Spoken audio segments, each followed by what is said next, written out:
Lakia for that. Akim hit the wrong button. Continuing, his earthly ministry was in the form of three temptations, each designed to weaken and destroy the Messiah in an important area of his mission. The temptations became progressively worse. The first was for Yahushua to distrust the pro, pro, providential, provid, providential care of his Father and to use his own divine powers to serve himself. The second was to presume on the Father's care by putting him to the test. The third was for him to renounce the way of his Father and to substitute the way of Satan, serving self. And the tempter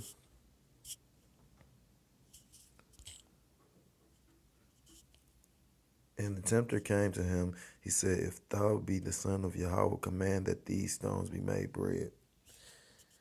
But he answered and said, "It is written, man shall not live by bread alone, but by every word that proceedeth out of the mouth of Yahweh." The devil's first approach to Yahushua had also been his first approach to Eve, to cast doubt on Yahweh's word.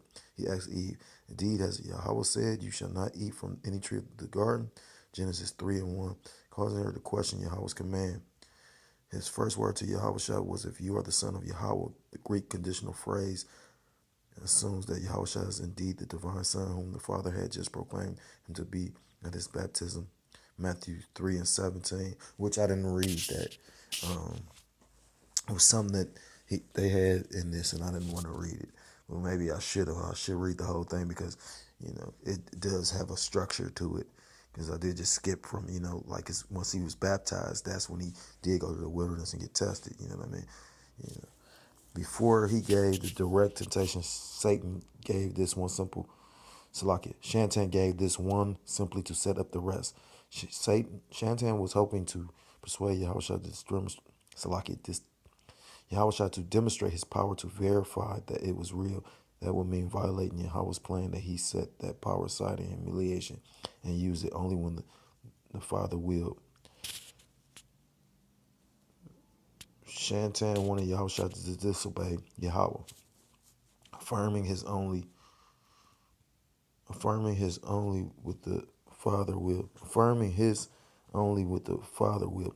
Satan wanted to destroy Salakia. Salakia Akim, I'm kind of tired. But I'm going to finish and push through with the spirit and the power. The Most High will it. With the spirit and the power of the Yahweh, by Hashem Yahushua. By Hashem Harachah. Shantan wanted Yahushua to disobey Yahweh, affirming his only affirming his deity and rights as the son of Yahweh would have been to act independently of Yahweh. The first direct temptation in the wilderness was for Yahushua to act against Yahweh's plan and to command that these stones become bread. This temptation involved a great deal more than Yahushua's satisfying his hunger. After 40 days and nights of fasting, he certainly was hungry and thirsty. He had the right to have something to eat and drink. The most obvious part of the temptation was for Yahushua to fulfill his legitimate physical needs by miraculous means. But the deeper temptation was Satan's appeal to Yahushua's supposed rights as the son of Yahweh. Why, Satan seemed to say, should you starve in the wilderness if you are really God's son? How could the Father allow his son to go hungry when he even provided manna for the rebellious children of Israel in the wilderness of Sinai, and had Isaiah written of the righteous that his bread will be given him, his water will be sure. Isaiah 33:16. You are a man and you need food to survive. If Yahweh had let his people die in the wilderness, how how could his plan of redemption have been fulfilled? If he lets you die in the wilderness, how can you fulfill your divine mission on his behalf?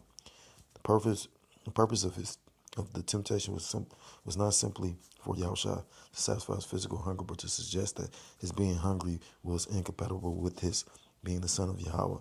He was being tempted to doubt the Father's word, the Father's love, and the Father's provision. And that's what I think. And I'm going to just elaborate on that. Because I think we all fall a victim. A lot of us fall a victim. Now, I can't say what the next man goes. I only can speak on myself. I know I have battled with that. You know what I mean? Like, yeah, some things I just had no problem with, and some things trying to figure out why would the Most High do this, and that's not the point of it. what in the book of Ecclesiastes it said the whole duty of man is to fear the Most High and keep the commandments. So instead of trying to figure out why, because it says in the book of Isaiah that your thoughts are not my thoughts, your ways are not my ways. People trying to figure out, you know, I just was talking to a sibling of mine, and she believes in the Most High. She calls on Jesus, but you know, and I've had multiple people tell me that as far as they don't want to accept the name because when they pray to Jesus, and because that's what they think saves them. I explained to him, the Messiah had a Hebrew name, at the end. When you go into this word, just like with the Christmas thing, I went into Christmas, the origin of it, the Saturnalia cults and all that. But yet, still, people always talking about what they think and feel. And I basically explained to her, because at the end of the day, I am getting colder. You know what I mean? Like I've had children back to back, and at the end of the day, the Most High is I pray for this as well. I say, because my understanding, my will. I don't pray for my will. I say I ask the Most High to order my steps, and He has. You know what I mean? Like at the end of the day, if we as man being puny man, what I mean, like my feelings, especially for a loved one, but like I realize a lot of things that I'm going through. That's the will of the Most High, and His hand is in play. You know what I mean? Like my family was here, and now my family's not here for multiple reasons. It could be for multiple reasons. You know what I mean? Now we got this black identity extreme and shit, and and it was weird because my demon actually told family members of, you know, she said the cult, and I'm like cult, and then I'm like, do you know what the word cult means? So when I broke it down, it simply means worship. So when you go into it, I say, yeah, you got wicked cults and you got righteous cults. You know what I mean? So which one do you think I am? You know what I mean? Like you ain't never seen me focus or determined to do anything, and now but that's just Satan. You know what I'm saying? Like jumping on, you know what I mean? People. So I ain't mean to digress and run on. You know what I mean? I'm really trying to finish this, but I'll probably be another day. Give me a second, cause I'm gonna try and turn this flashlight on. Okay, okay. Um, I believe I stopped here. This temptation involved a great deal more than um, I read all that. Okay, I read all that. The purpose of temptation was not simply for Yahweh to satisfy his physical hunger, but to suggest that his being hungry. I read all that. He had every right, Satan suggested, to use his own divine power to supply what the Father had not. The Son of Yahweh certainly was too important and dignified to have to endure such hardship and discomfort.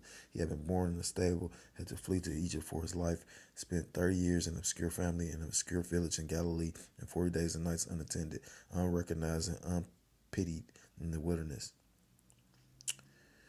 Surely that was more than enough ignominy to allow him to identify with mankind. But now that the Father himself had publicly declared him to be his son, and that's why I said I should have probably read that chapter beforehand, because like I said, when he got baptized, remember the Spirit came down upon him, and I'm sure it wasn't just him and John. You got to remember John the Baptist had disciples of his own.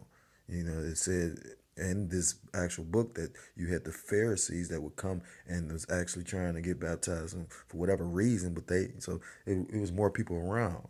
And basically, so it was other people that witnessed the Most High speaking, saying, "This is my beloved son." Roughly paraphrasing. Surely there was more than okay, Salakia. Now that the Father himself had publicly declared him to be his son, it was time for Yahushua to use him as divine authority for his own personal benefit. The first temptation in the wilderness implied essentially the same mocking taunt that the crowds made at the crucifixion. You are the son of Yahweh, come down from the cross. Salaki, if you are the son of Yahweh, come down from the cross. Matthew 27 and 40. Then 42, verse 42 and 43. Is also included the wicked attempt to cause the second Adam to fail where the first Adam had failed in relation to food. Satan wanted Mashiach to fail because of bread, just as Adam had failed because of fruit. And, and then fruit, it was just a philosophy. I mean, and it's funny because I remember I used to mess with this female back in the day. She was an older female, and she called herself being in the Bible. And I was so much in the world and so full of demons. But the thing is, I remember way back when she wasn't all the way fucked up. She said she wasn't lost to the point where she said, "Oh yeah, it was this, and sex, the fruit, forbidden fruit was sex." You know what I mean? She said that. She said it was never sex. You know what I mean? Nah, and when you take the time to think about it, when fruit, fruit is in school is a forbidden fruit. What's the fruit? You know what I mean? Then when you go to school, is knowledge. You know what I mean? That's why they have it's deep. You know what I mean? Like when you go into some of Esau's literature, Greek literature and shit like that. The golden apples, they symbolized what? You know what I mean? Like Esau is a piece of shit. I can't stand that fucking devil, and I can't wait till that fucking devil go down. Him and his whole fucked up ass race go down. The Most High put him in chains. Lord will, I'm one of the men to get to see that. If it be the Most High's will. Salakia. Above all, however, he wanted to solicit the son's rebellion against the father. But Yahushua had come in his incarnation to do the Father's will and only the Father's will. Indeed, his will and the Father's were exactly the same, which is John 5 and 30, John 10 and 30, Hebrews 10 and 9 precept. He testified, my food is to do the will of him who sent me and to accomplish his work, which I'm going to get. John 4 and 34.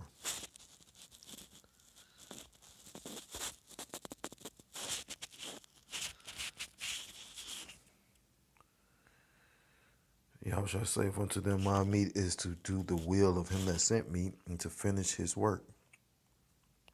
Going to the word work, ergon, business, employment, that which is anyone is occupied, that which one undertakes to do, enterprise, undertaking, an act, a deed, thing done, the idea of working is emphasized to that which is less than work. Okay, so, meaning he had a job back in the lesson. Because I'm about to finish this. Comes his work. And on another occasion, for I have come down from heaven not to do my own will, but the will of him who sent me, which is John 6 and 38. In the Garden of Gethsemane, just before his betrayal and arrest, he said, my Father, if it is possible, let this cup pass from me, yet not as I will, but as thou wilt. And a short while later, my Father, if this cannot pass away unless I drink it, thy will be done. Matthew 26, 39 and 42. So, although, Yahushua didn't want to, go through with it, he went through it because he was obedient to the Father. It was a moment of weakness, like it was a moment of weakness when he was on the cross. But at the same time, he was so contrite and obedient. And that's what we all should be as followers of Yahushua HaMashiach. I'm going to finish this paragraph and then, because, it's almost 15 minutes in, I guess I'm going to be doing another part on this chapter. But Yahushua in his incalculable humility and righteousness answered and said, it is written, man should not live on bread alone, but on every word that proceedeth. Oh, Salakia. I skipped some. It was that absolute trust and submission that Satan sought to shatter. To have succeeded would have put an irreparable rift in the Trinity. It's using the word Trinity when you read 1 John 5 and 7, tell you ain't no such thing. They would no longer have been three in one, no longer have been one of mind and purpose. And they always say this one, 3 in 1 when, like I said, Psalms 110 tells you the Lord sat on the right hand of my Lord. And I was reading it, some bugged out dude. I'm going to find that dude name. Because this dude sitting up there talking about there's no scriptures that shares that. Then he tell me that was David.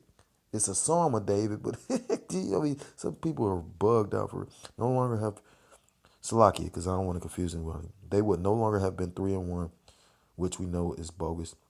No longer have been of one mind and purpose, and his incalculable pride and wickedness. Satan tried to fracture the very nature of Yahweh. He's trying to say that Yahweh's one. That's why I skipped through certain stuff. But Yahweh shine his incalculable humility and righteousness answered and said, it is written, man shall not live on bread alone, but on every word that proceeds out of the mouth of Yahweh. All three of Yahweh's responses to the devil were begun with appeal to Yahweh's word. It is written, even more than David, he could say, thy word I have treasured in my heart, that I may not sin against thee, which they quote in Psalms 119 and 11. And quoting Deuteronomy 8 and 3, Satan or Shantan, Yahweh declared that we are better off to obey and depend on Yahweh, waiting on his provision than to grab satisfaction for ourselves when as we think we need it. Moses had originally said those words to Israel as he recounted to her the great love and blessings Yahweh had bestowed on her during her own wilderness experience, which you can read in the book of Deuteronomy chapter 8, verses 1 through 18. And on that, I'm on the stop. Like I said, I was trying to finish these chapters out in the 3 videos, but you know how this is in Esau's kingdom. I'm just making sure, I mean, as the spirit pushes me, I'll do as many videos as I can. But as of now, you know what I mean, I'll make it a must, you know, I don't want Ratazad to do the 3 at the bare minimum. But like I said, so I'm probably going to be, if I'm allowed and get the free time, I'll try and finish up this chapter this week. But if not, you know, but it's all, you know, Yahweh's or Yahweh Ratazah. So with that, I want to give all praise, honor, and glory to Yahweh, Bahashem, Yahweh Shah, Bahashem, Archa, Kodash, Barakatham. Double honors to the apostles and elders, a great millstone. Peace and salutations to the Akim around the 4 corners of the earth, pushing the truth with faith and sincerity.